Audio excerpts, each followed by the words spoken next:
Introduction. It's complicated. For most people, life is more complicated than it should be. They feel as if life is a constant battle, a battle they are losing. This isn't surprising. Despite the rapid advances in science and technology over the last 6 decades, life hasn't become easier. It's become more difficult and problematic. We live in a super-connected, high-tech world, yet we feel more disconnected and isolated than ever. In this age of instant information, we feel more overwhelmed and inundated than our parents and grandparents ever did. It's fair to ask, what have we bought into? This overarching malaise and fatigue of life was highlighted by the Metro newspaper in the UK in 2000. Respondents to a survey on the London Underground were asked this one simple question: would you rather be at work or dead? An unbelievable 55% of respondents said they'd rather be dead than at work. Just think about that for a moment. More people would rather be dead than get up and go to work. Yet it's fair to say this hasn't improved since that survey was taken. With approximately 4 to 5 million passengers on the Underground every day, that's about 2.5 million people in London at any given moment who'd rather be dead than doing what they do for a living.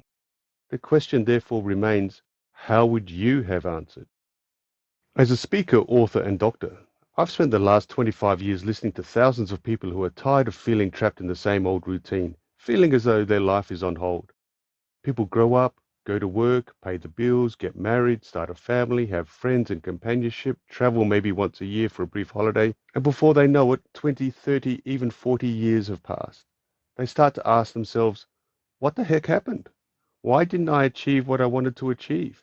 They look at others who have achieved much more than they and think, where's my success? It's worse when you feel frustrated and fed up, when you're stuck in a rut or trapped in a job you hate. I know the feeling. You just want to finally do what you've dreamed of doing and start enjoying life again before it's too late. Unfortunately, most people lack the know-how to get the wheels in motion. They feel helpless and powerless, unable to change things for the better. They feel overwhelmed in what they think is required to make the change. Worse, they fear losing everything they've worked hard for. You're not alone if you feel lost and confused, or you feel as if your life is a myriad of dead ends with no clear path to take.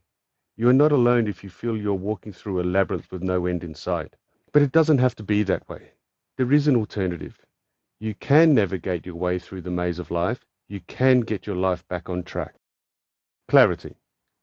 In Alice's Adventure in Wonderland by Lewis Carroll, 7-year-old Alice encounters the Cheshire Cat. Upon spotting him, she asks him which way she ought to go. The cat ponders her question, then answers, "That depends a good deal on where you want to get to." Alice, though, tells the cat that she doesn't much care where. "Then it doesn't matter which way you go," the cat replies. Although initially humorous, the cat's answers contain a hidden solution to escaping the maze of life: clarity.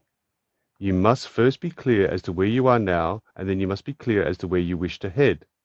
These are your 2 minimum points of orientation, here and there. In fact, when you include time, there are 3 points of orientation, the third being your future deadline.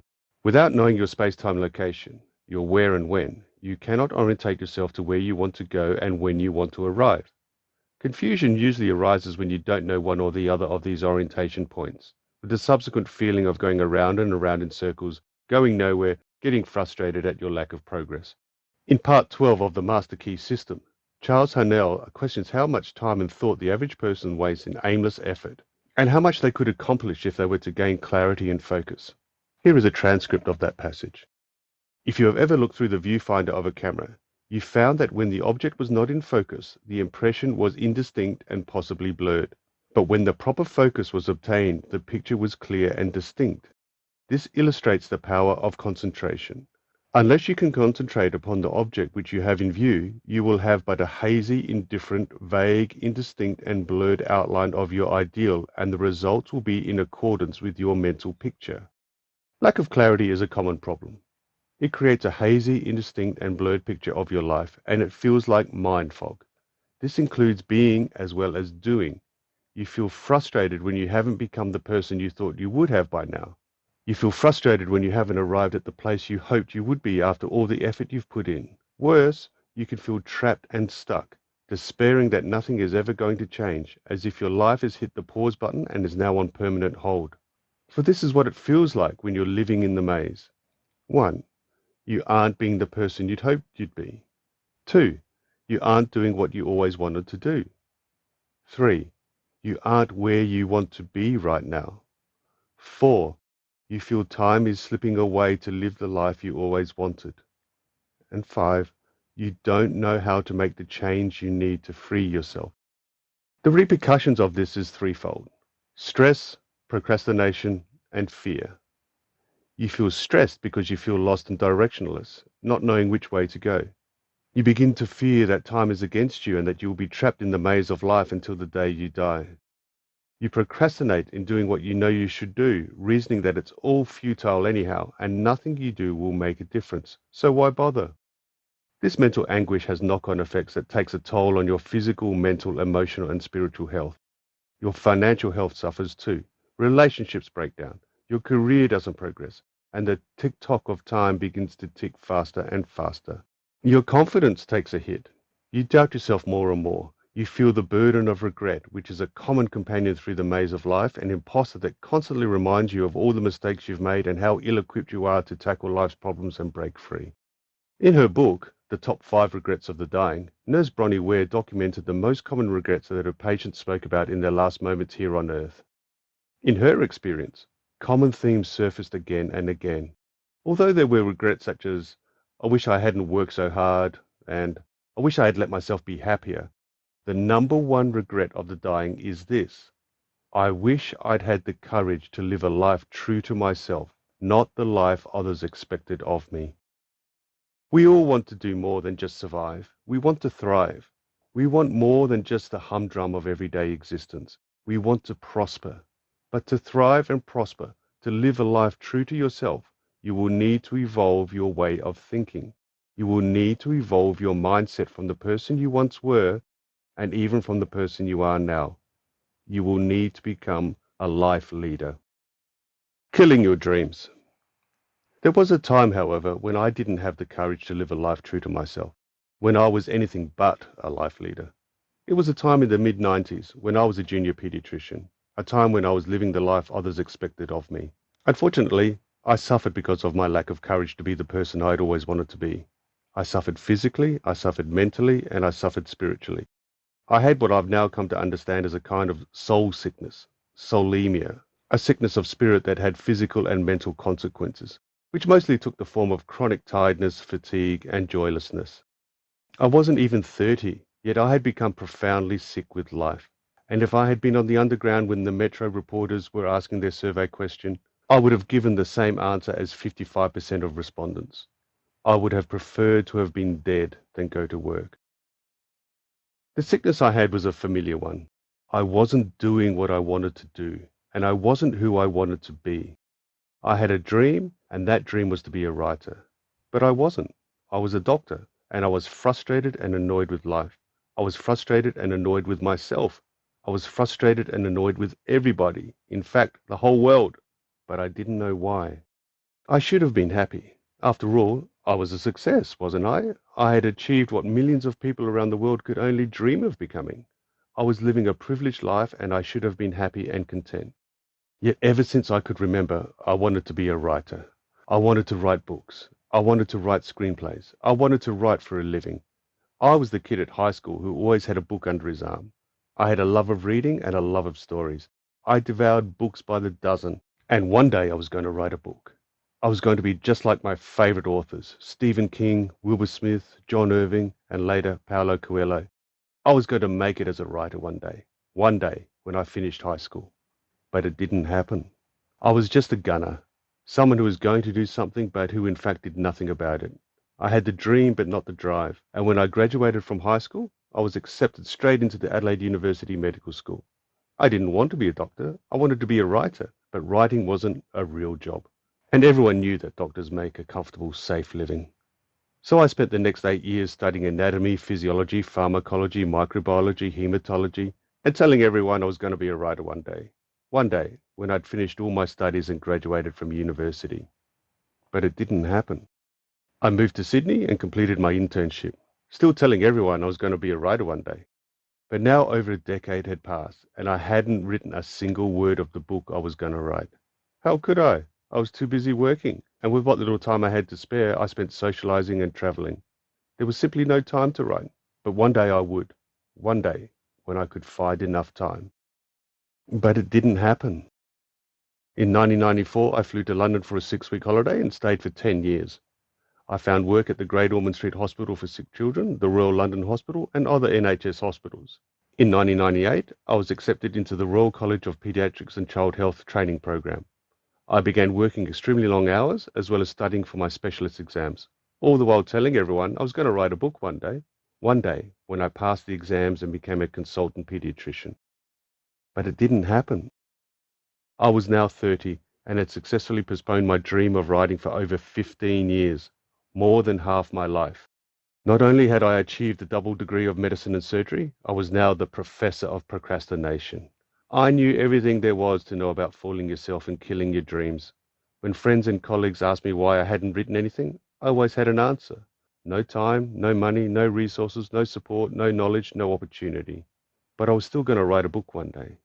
One day that was, when I had more time, more money, more resources, more support, more knowledge, and more opportunity. But my favorite excuse of all time, the excuse I kept coming back to again and again, was this: I don't have a computer. I used this excuse for 4 years straight. It was so good I didn't bother with any other excuse. It worked every single time. In the 90s, home computers were not the staple items that they are today, and even though I could have bought one, I didn't. I made excuses instead. So I can't write my book until I get a computer, I told everybody. Why nobody told me to just pick up a pen and piece of paper and start writing, I don't know. Perhaps they felt sorry for me, or intimidated by my vastly superior mastery of procrastination.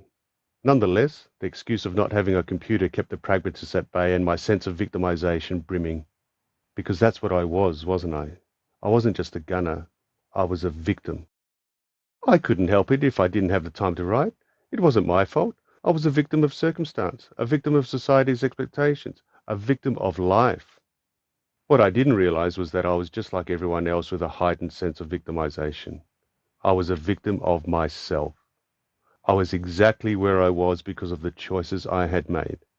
Who I was, where I was, what I was doing, every single aspect of my current situation was because I had made the choices that created the life I was living. A life that I was now utterly sick and tired of and would rather be dead than at work. Because up until this moment, I had not learnt this one vital fact of life. Until you make peace with who you are, you'll always be dissatisfied with what you have and what you achieve. But I was going to be a writer one day, you betcha. I was going to write that book and hey, maybe even another one. One day when I retired and had time and the opportunity to write. When I retired, geez, I might even splash out and get one of those computer things. Then I had a vision of my death 50 years in the future and it turned my world upside down. Life purpose. It was a cold and wet November day in London and I was extremely angry. I had just had a verbal stoush with my senior registrar and stormed out of the hospital in a fit of rage. The fight had been over something minor, as they often were, but my sense of injustice meant I couldn't back down. My need to be right superseded my better judgment to let it go and not to worry. So I told her what I thought of her man management skills, or lack thereof, and fumed all the way home on the bus. I stomped up the stairs to my bedroom, slammed the door and yanked the curtains shut. It was barely 3:30 in the afternoon, but all I wanted to do was to lie down in the darkness and go to sleep. I'd had enough of my job. I'd had enough of the doctors and nurses I had to work with. I'd had enough of myself and the relentless feelings of anger, frustration, and futility.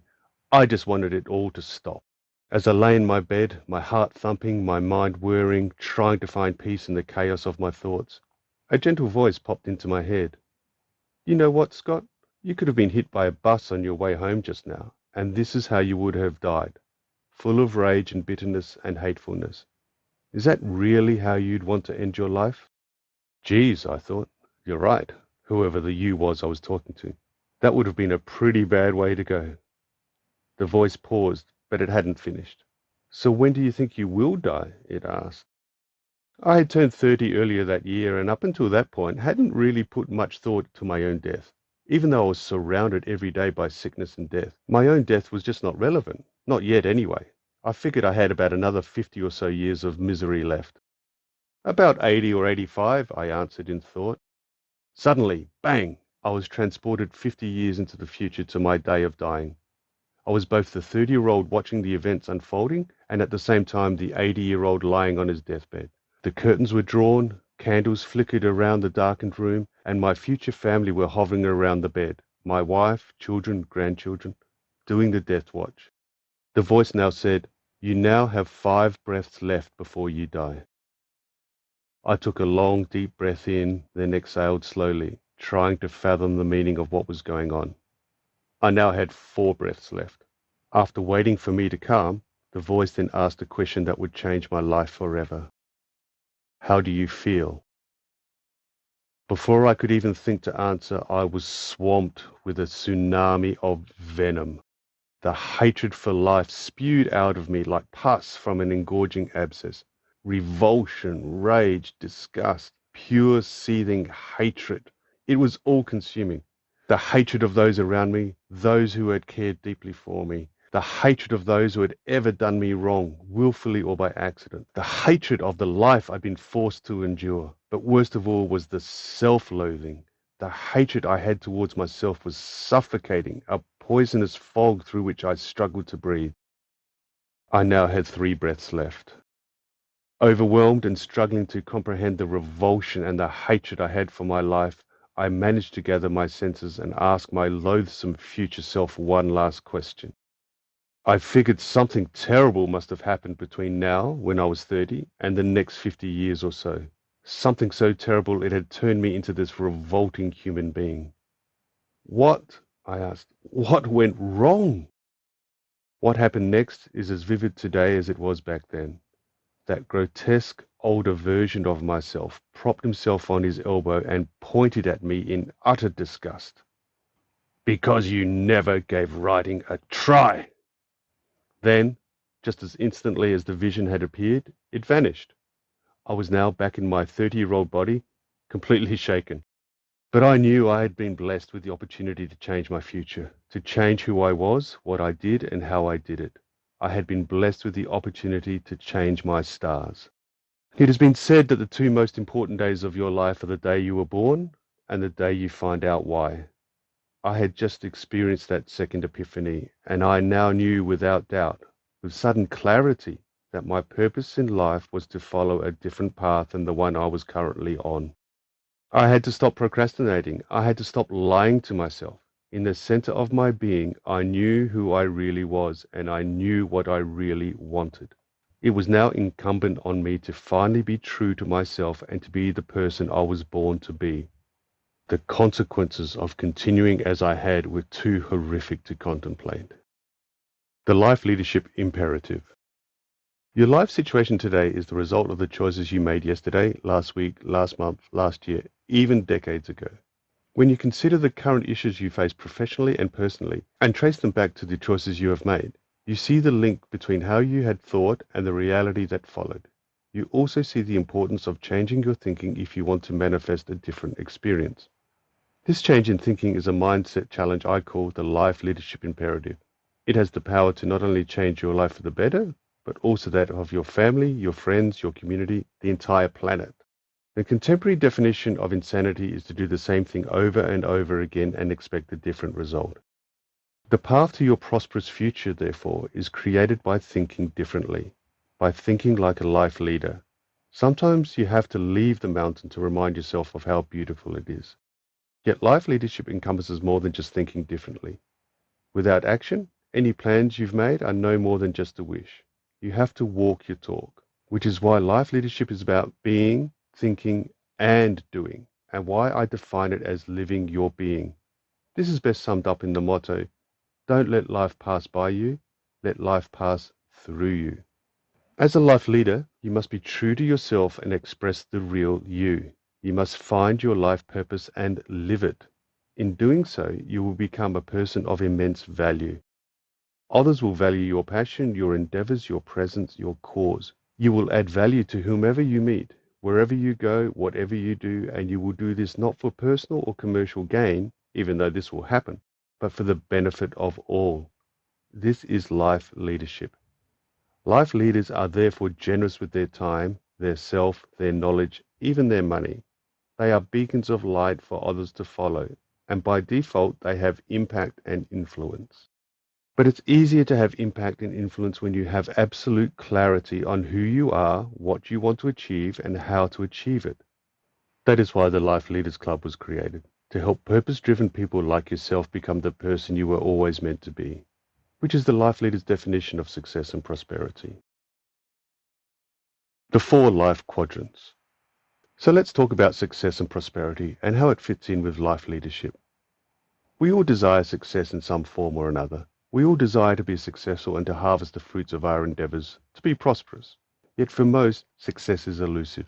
For some, it's tantalizingly close, just out of reach. For others, it's so far away it's nothing more than a fanciful dream, something only the lucky, talented, or very rich get to experience. But success is not as you might think. It is not just a result or an effect. It is certainly not a standard by which you are measured and held accountable.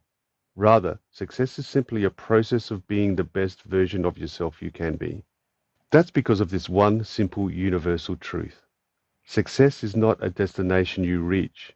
It's the ascendance to a new level of being. Success is what you find along your journey of self-discovery, the riches you accumulate on your voyage to Ithaca. Your success as a life leader is therefore the medium through which you can have a positive impact and influence on others. Think of your personal success in terms of context, content, and concept, the 3 vital factors of any organized endeavor. The outward path on which you embark is the context in which you experience your life and all its unfolding events, including your achievements and failures. If your life was a play, the context is a stage on which you perform, with all its props, scenery, and other actors. Context is your platform on which you journey. The content of your success is the accumulation of riches along your life's journey. Memories, emotions, relationships, money, possessions, family, career, and other achievements. Content is also the how of what you do, the machinery of how you get things done. The importance of content, money, power, material possessions, social status, is that it is the means by which you can express who you really are, which is the most important journey of success.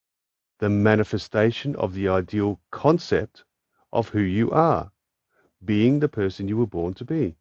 It's who you are that counts as much, if not more, than what you do.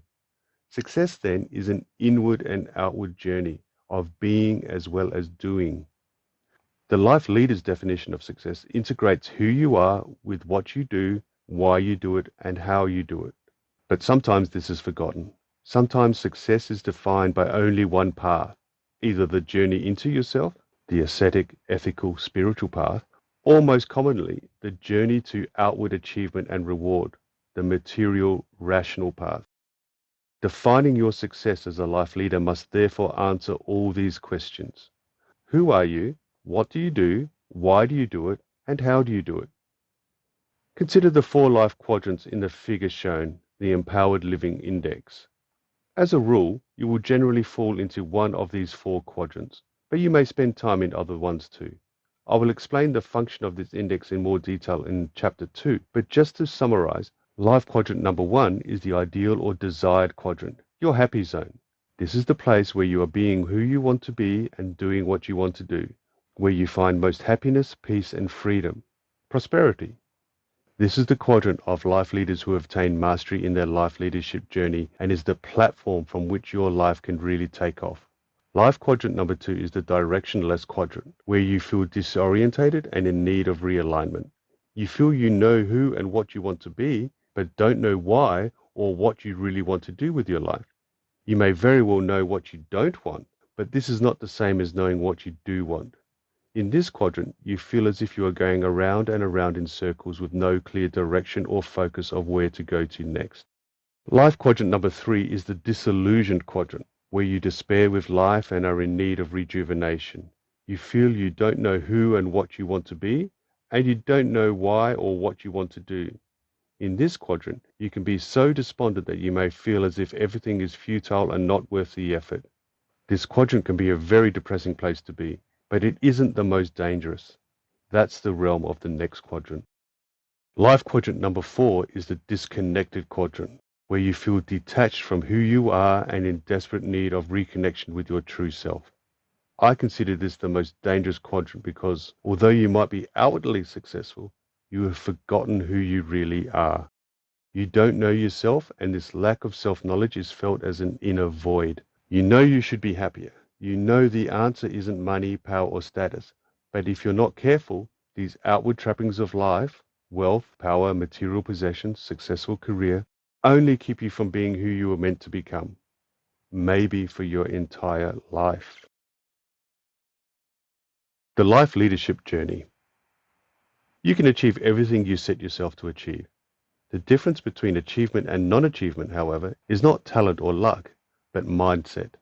Mindset will set you apart from the rest. It will lay the bridge to where you are now and where you want to be. It will give you the freedom and control of the destiny you seek. Table number 1, the life leadership model, illustrates the levels through which your success and prosperity can be achieved. It's a structured program supported by scientific research for getting your life back on track and keeping on track. Each level is designed in colors of diamonds, from the novice level of orange diamond through brown, yellow, blue, red to black diamond, the level of life leadership mastery. This novice to mastery model will be the framework for your life leadership journey and is the foundation and focus of this book.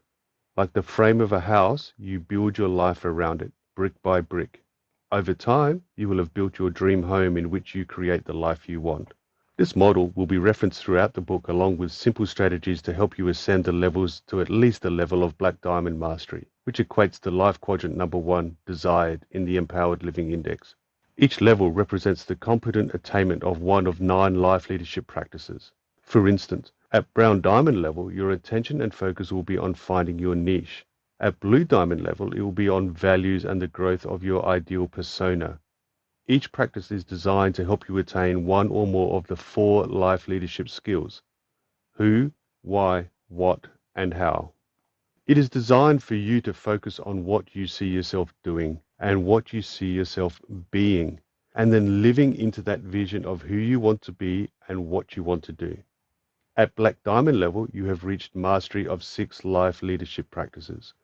You've become who you want to be, you're doing what you want to do, you've found your niche, you're living your life purpose, and you've mastered how to do it. When you have attained Black Diamond Mastery, your life will look like this. 1. The joy of life. You will feel a permanent sense of happiness and enthusiasm that comes from the rejuvenation of your inner power. 2. Complete confidence. You will feel a profound conviction and inner confidence that comes from the realignment with your life purpose. 3. Immeasurable value. You will feel a sense of total self-acceptance, respect, and worth that comes from the reconnection with your ideal persona. 4. Peace of mind. You will feel a deep calmness and inner harmony that comes from the attainment of higher levels of awareness and perspective. And 5. Ultimate freedom. You will feel an unlimited sense of freedom that comes from the implementation of the life leader's mindset. You will have progressed from where you are now to where you want to be, a transcendence from your current you to your ideal you. Figure 2, the life leadership wheel, illustrates how the whole life leadership process works. It is a continual work in progress. You are a continual work in progress. Improvement never stops. The life leadership wheel is always turning, always in motion, always progressing toward the manifestation of your ideal self. Your life, your choice. We all want to prosper, but one of the biggest fears we face is that the change we need to make is so big it's overwhelming and unobtainable. Furthermore, will our partner stand for it? Will we lose everything we've worked hard for over the years? I understand these concerns, but even though change can be hard and frightening, my philosophy is for small changes of mindset that reap huge benefits to your life and relationships at home and at work. The life leadership journey isn't about giving up everything and becoming a new person at all, just a better version of yourself. As Bruce Lee said, there are no limits, there are only plateaus, and you must not stay there, you must go beyond them. At times you don't just go beyond your limitations, you have to smash through them. One of my self-imposed limitations used to be selling, especially cold call selling. I used to hate making phone calls to prospective businesses to sell my presentations and courses. So much so my business just staggered along. I wanted somebody else to do the dirty work, but nobody else was going to. Only I could make the calls, but I didn't. I preferred to write the books and deliver the presentations. I didn't want to pick up the phone and speak to strangers.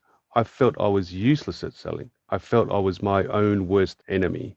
In fact, I was, but not how I thought I was. I was my own worst enemy because I had put a glass ceiling above my head that I couldn't penetrate. Not with my current mindset, anyhow. It was only later, when circumstances forced me to consider how my limiting beliefs were suffocating my business ambitions, that I stared down my fear of cold calling, which is really a fear of rejection, and made my first call. The call, in fact, didn't turn out that well. But it didn't matter. I'd made the call and smashed through my limitations. Now, if those same fears resurface, I always remember that I'd done it before and can do it again. If you're facing similar self-imposed limitations, only you can go beyond yourself and succeed and prosper. It's your life, your choice. If the stars are your destination, this book is going to show you how to build your stairway to them. Having the dream is one thing, but without knowing how to put into place the necessary steps to reach them, then the chances are they'll always remain out of reach. This book, then, is your go-to manual if 1. You want real success and prosperity, 2. You desire to achieve something you've never achieved before, and 3. You seek to become what you always wanted to become. However, this book is not about waving a magic wand and expecting all your dreams to come true. This book is not going to, 1. Maintain the status quo.